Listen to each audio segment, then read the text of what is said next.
What up, YouTube? Welcome to TMC Fishing. Like always, I appreciate you for watching. So, I'm kind of excited about this one. I haven't done a reel talk in quite a while. It's been like 6 months or so since I've done a reel talk.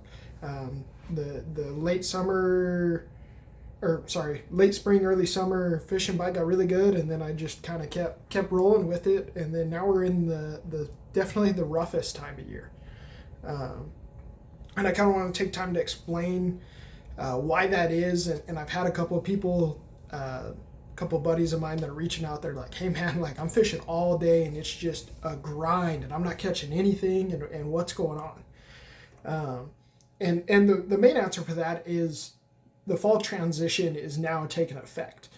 And the fall transition, here in Arizona, fall's kind of a loose term. Here in October, it's still in the 90s. I think tomorrow it's supposed to be 95 degrees. It's still hot. It's not the fall, like the leaves falling off the trees or anything like that. But what the fall transition is more off of the photo period of the day. So the days are getting shorter, obviously. And it also has to do with your nighttime temperatures. That's what really makes a difference, is we're starting now to dip into like mid 60 degree nights. And what that's doing is dropping the temperature of the water in the lakes and the ponds. And so that's dramatically changing the fish's perception on what's going on. We also have a lot of storms rolling through. That makes a big difference because water levels are either dropping or they're rising, and murking up the water and bringing in new nutrients with the rain runoff are all contributing factors to what's going on. And basically what happens in the fall transition, and you'll see a lot of people talk about, or you'll hear people say, oh, well, the fish are fattening up for the winter, right? They're not bears. They're not going to hibernate. They don't just shut off in the winter. And in fact, now, especially in the last couple of years, you can watch any tournaments, and especially with like forward-facing sonar coming into play now. We've really seen that bass just eat all year long. They don't stop. They never stop. And they're surprisingly active and can still move very fast in very, very freezing, even frozen water. Ice fishing cameras underneath the water, you can still see a bass dart and take out a bluegill or something. They're still very active in what they're doing. It's just the only thing that changes is their metabolism. It just takes them longer to digest their food when they're colder. That's really the only difference. So with the fall transition, they're not fattening up per se for the winter, but they are becoming much more active in feeding.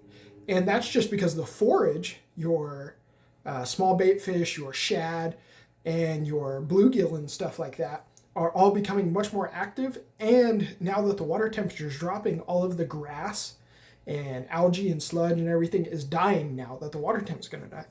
So a lot of that grass and the shallow water that all that bait had to hide in all summer is dying away, exposing those young fish to the predators.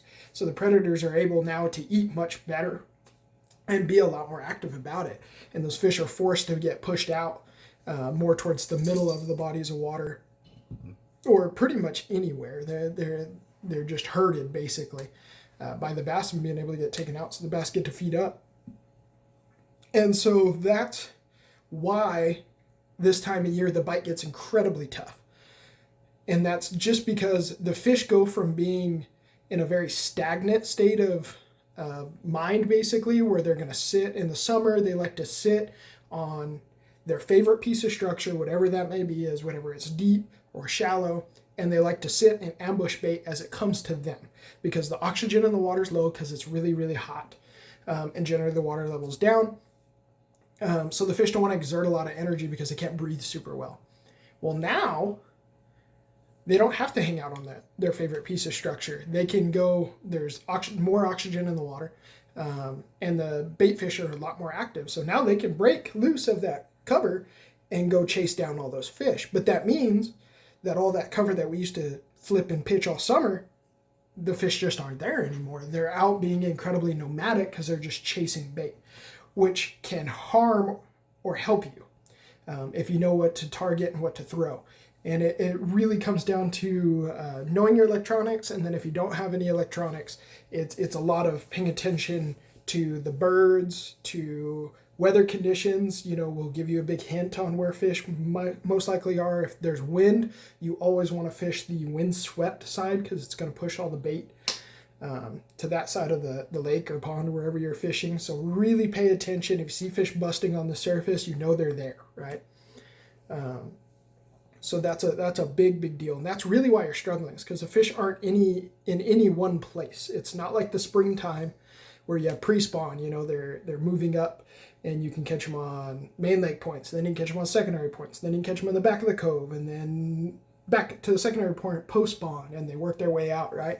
And they're somewhat predictable, and they're relating to specific types of cover you can get on a pattern.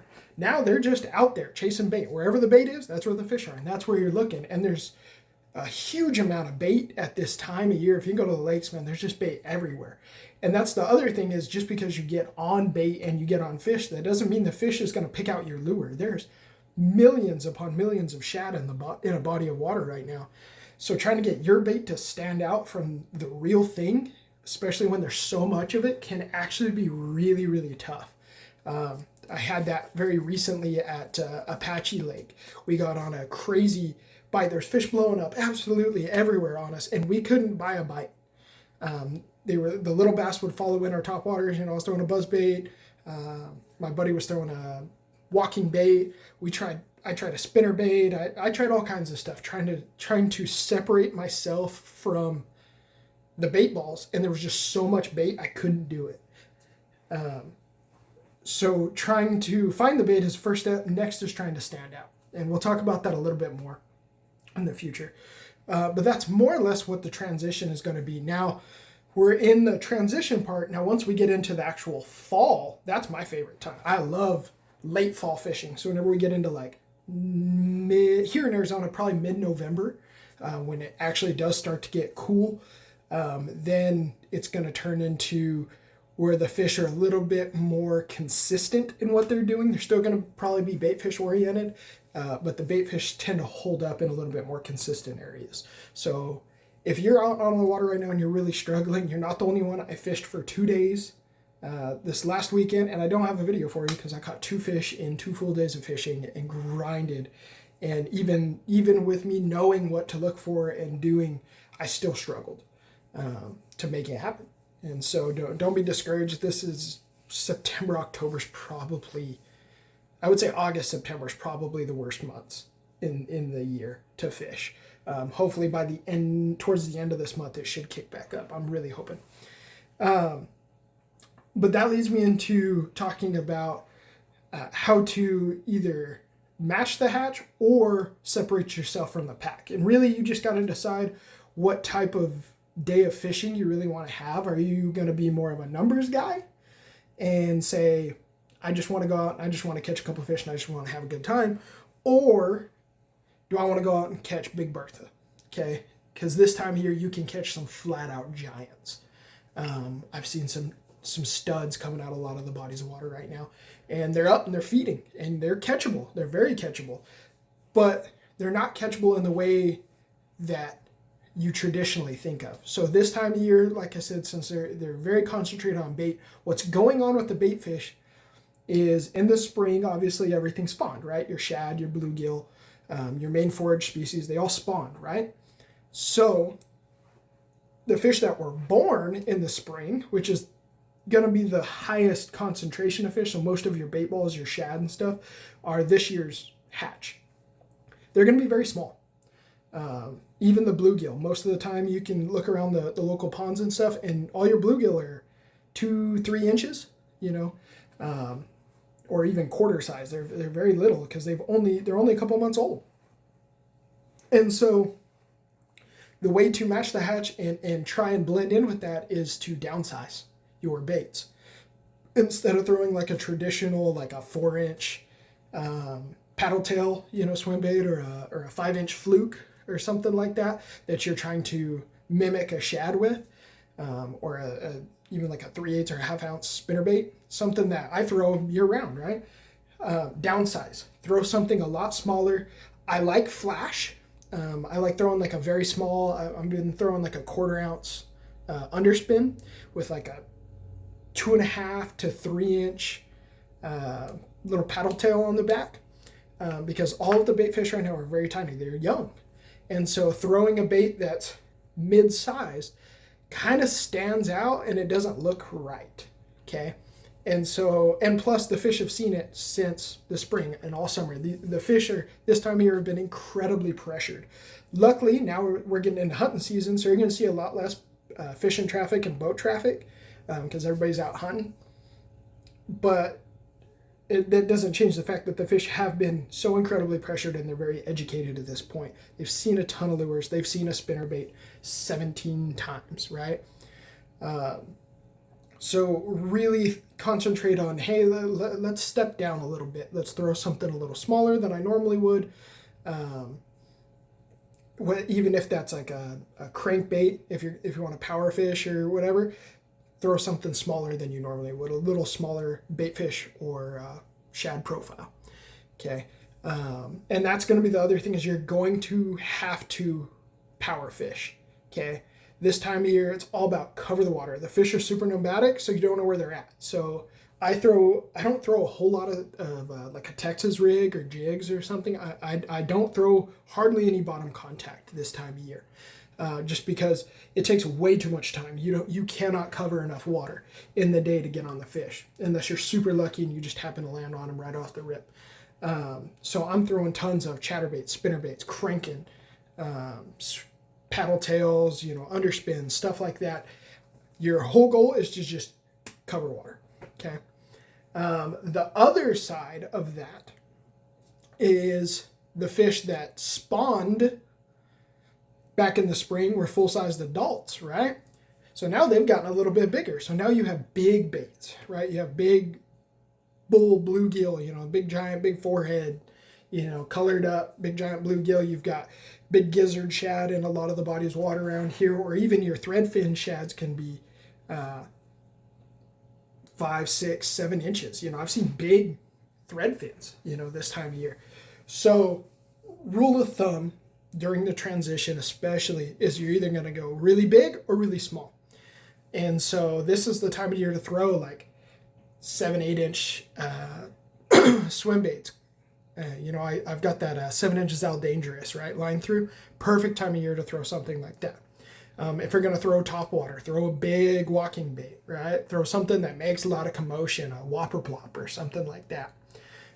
You're trying to create a big presence in the water. If you are going to throw a Texas rig, if you come up on some structure that you're like, oh, there's for sure a fish there, try and throw something like upsize what you would normally throw. Either throw a big jig that's got a lot of presence with that skirt, or even if you're going to throw a worm, like throw like a 12-inch worm or a 10-inch worm, something that's got some girth to it, some size to it. And really try and draw that presence. And that's how you're going to target those bigger, mature bass. If your goal, you're probably only going to get a couple of bites that day. But your potential to catch your giants are much, much higher. Rather than if I downsize, I'm going to catch numbers. And so, not to say that you can't catch a big one on a little bait.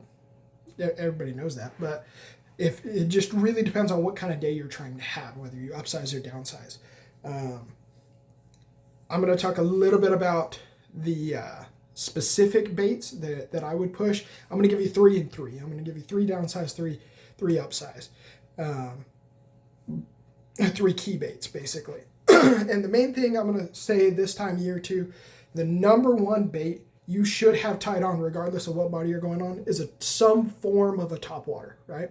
October is topwater season through and through. You can throw topwater from sun up till sundown, and it's so much fun. If you don't have one tied on, you're missing out. Now, what topwater bait you have on really just depends on the body of water you're on and the fish's temperament. Obviously, if you're out on a main lake and you're throwing main lake points or secondary points or something like that, I'm going to throw like a whopper plopper or, I've got the catwalk. Kind of walking style baits. You're just trying to make a lot of noise and presence, and I'm going to throw big treble hook baits because the hookup ratio is just a lot better, and they have a great presence. And you're trying to draw those fish up from deep. Now, if we're fishing a pond, I'm probably throwing a frog or a popper or something like that, depending on how much brush and grass and stuff still left on that body water, or if it's like a whole bunch of wood or laydowns or something. The only thing with that is like a frog is really tough to cover a lot of water with. So I'm going to save it for generally the high percentage stuff, like good reed lines, good laydowns, good grass mats that are still looking healthy. You know, if you see the brown, like you see them dying off, that's not a good grass mat. You're looking for good, healthy green grass mats that are still putting off oxygen, because the plants in the water put off oxygen, and the fish love that. So for sure, have